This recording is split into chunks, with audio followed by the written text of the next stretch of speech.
श्रीमद् भागवत गीता प्रथम अध्याय प्रथम श्लोक का पूरा हिंदी भावार्थ विस्तार से। धर्मक्षेत्रे कुरुक्षेत्रे समवेता युयुत्सवः मामकाः पांडवाश्चैव किं कुर्वत संजय। अर्थात धृतराष्ट्र ने कहा, हे संजय, धर्म भूमि कुरुक्षेत्र में युद्ध की इच्छा से एकत्र हुए मेरे तथा पांडु के पुत्रों ने क्या किया। अब तात्पर्य क्या है उसको हम विस्तार से समझेंगे। भागवत गीता एक बहुपठित आस्तिक विज्ञान है जो गीता महात्म्य में सार रूप में दिया हुआ है। इसमें यह उल्लेख है कि मनुष्य को चाहिए कि वह श्री कृष्ण के भक्त की सहायता से संवीक्षण करते हुए भागवत गीता का अध्ययन करे और स्वार्थ प्रेरित व्याख्याओं के बिना उसे समझने का प्रयास करे। अर्जुन ने जिस प्रकार से साक्षात भगवान कृष्ण से गीता सुनी और उसका उपदेश ग्रहण किया, इस प्रकार की स्पष्ट अनुभूति का उदाहरण भागवत गीता में ही है।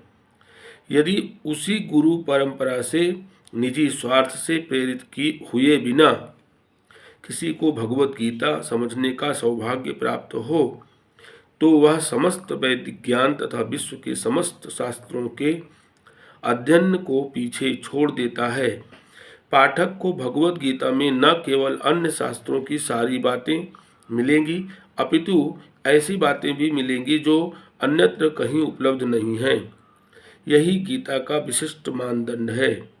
स्वयं भगवान श्री कृष्ण द्वारा साक्षात उच्चरित होने के कारण यह पूर्ण आस्तिक विज्ञान है। महाभारत में वर्णित धृतराष्ट्र तथा संजय की वार्ताएं इस महान दर्शन के मूल सिद्धांत का कार्य करती हैं।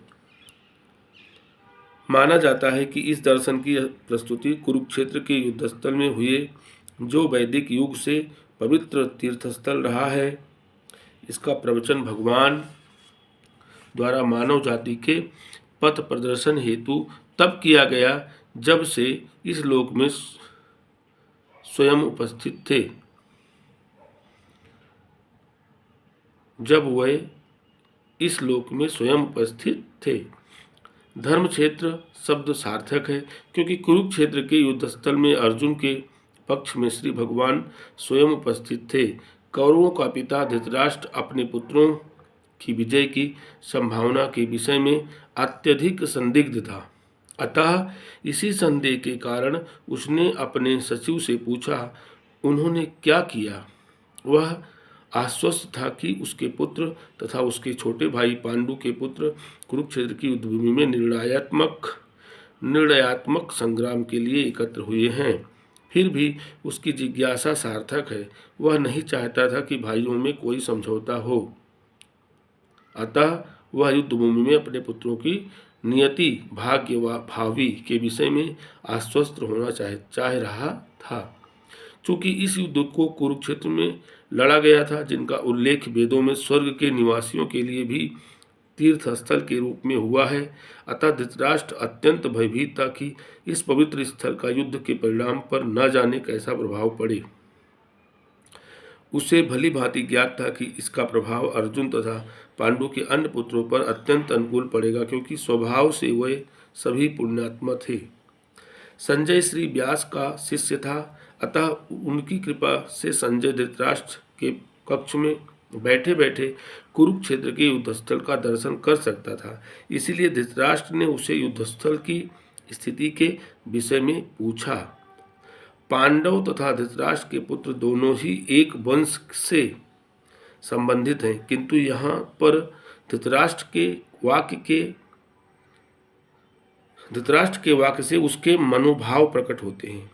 उसने जानबूझकर अपने पुत्रों को कुरु कहा और पांडु के पुत्रों को वंश के उत्तराधिकार से विलग कर दिया। इस तरह पांडु के पुत्रों अर्थात अपने भतीजों के साथ धृतराष्ट्र की विशिष्ट मन स्थिति समझी जा सकती है।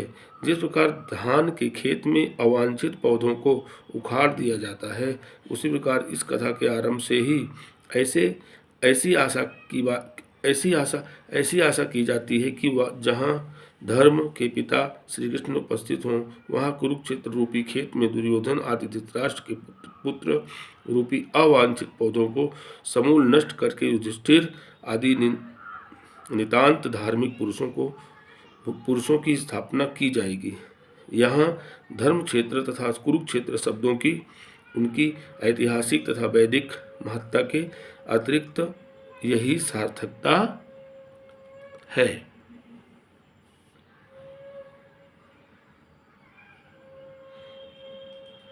बोलो श्री कृष्ण कन्हैया लाल की जय। यह प्रथम श्लोक का संपूर्ण विस्तार सहित भावार्थ हिंदी में प्रस्तुत किया गया है।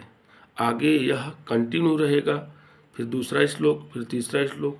इस तरह रोज हम नए नए वीडियो अपलोड करेंगे। धन्यवाद। जय हिंद, जय भारत।